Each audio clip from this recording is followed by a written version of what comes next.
To wrap up this review section, we're going to talk about the substitution rule. And then at the very bottom here, I have integrals of tangent, cotangent, secant, and cosecant. This is just kind of an FYI here at the bottom. In the Start Here module, I do have, it's I think 5 or 6 pages long of a lot of different integral values. And these are on that page as well. But I want to focus on the substitution rule. And the substitution rule happens when you've got a composite function inside the integral. So here we've got the integral of f of g of x. As long as we have g prime of x dx inside that integral as well, we can use our u substitution. And I'm going to show you how this works with some examples. We're going to do 4 examples in total. The first one here is probably the most straightforward. I've got the integral of 2 times 2x plus 4 to the 5th power dx.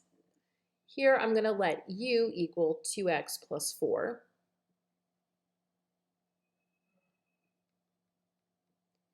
And then if we differentiate du,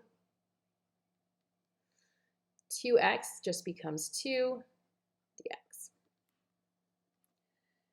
Now, if you look here, 2x plus 4 I have here. We're going to raise that to the 5th power. Du is 2 dx. Well, I have that already. So I can rewrite this integral as u to the 5th du. This is very easy to evaluate here.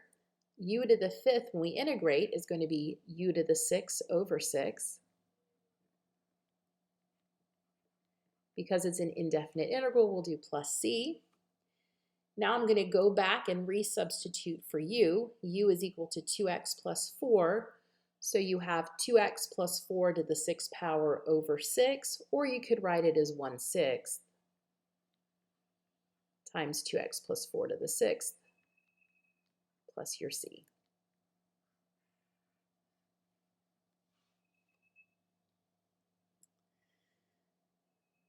Now, the second one, it's actually very similar to the first. It might look a little off-putting, though, at first glance. We've got the integral of 1 over the square root of x times 1 plus the square root of x, quantity squared, dx. In this case, I'm going to do something very similar as I did in the first one. I'm going to let u equal 1 plus the square root of x. And that's the same thing as 1 plus x to the 1/2 power. So when we differentiate, we have du is equal to 1/2 x to the negative 1/2 power dx.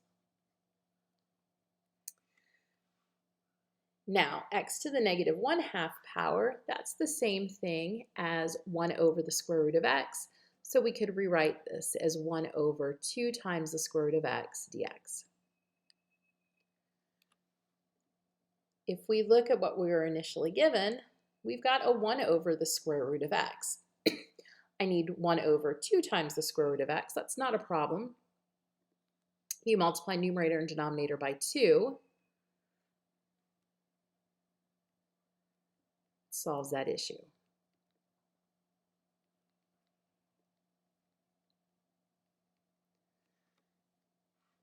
Now, u is going to be our 1 plus the square root of x.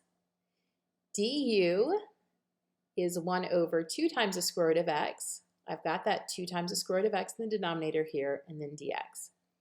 The 2 in the numerator is just going to come in front.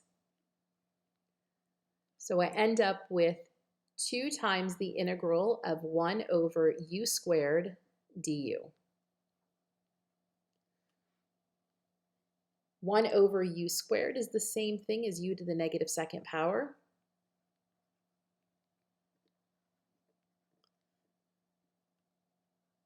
So we have u to the negative 1st, negative 2 plus 1, over negative 1, and of course our plus c. So we just have negative 2 u to the negative first power plus c, or negative 2 over u plus c. Final step, since u is equal to 1 plus the square root of x, we have negative 2 over 1 plus the square root of x plus c.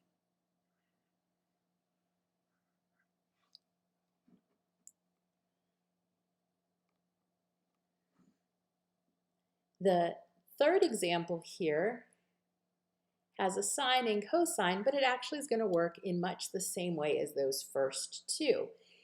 Here we have sine of x over 3 to the 5th power times cosine x over 3 dx, and we're going to integrate that. Since sine of x over 3 is raised to the 5th power, I'm going to do what I did in the first two and let u equal sine of x over 3.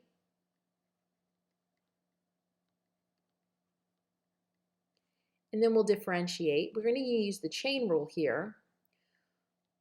We're going to get cosine of x over 3. And then if you differentiate x over 3, you're going to get 1/3 dx.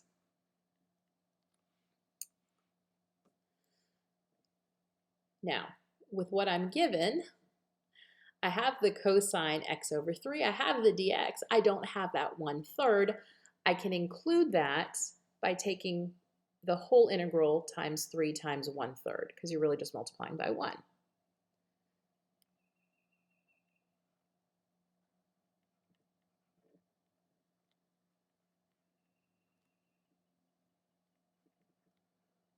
So if I write this out,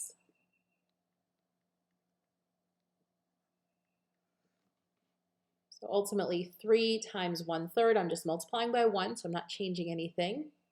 But this now gives me my du, cosine x over 3 times 1/3 dx.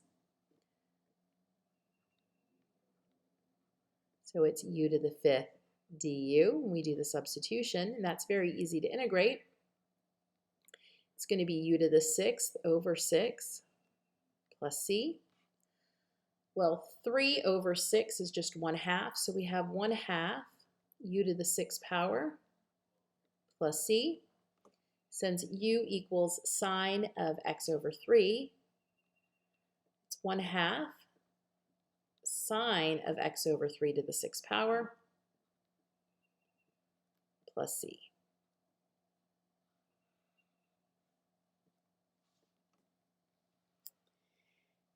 And then the last one. The last one is a little bit different. Here I have the integral of 1 over t squared of cosine of 1 over t minus 1 dt. Here I'm going to let u equal the 1 over t minus 1.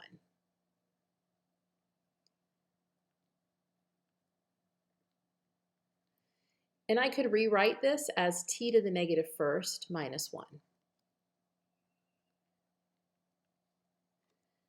When we differentiate, I get negative 1 t to the negative second power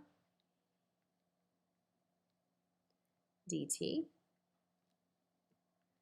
or negative 1 over t squared dt. So in my original integral, I do have that 1 over t squared, but I'm missing the negative. Since when we multiply negative times a negative, we get a positive, I can fix that by putting a negative on both the outside and the inside here.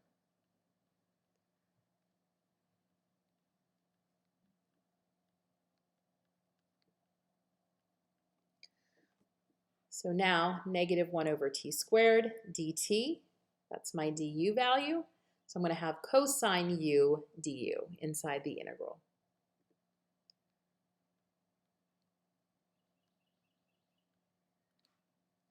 We integrate cosine, we get sine, so we have negative sine u plus c.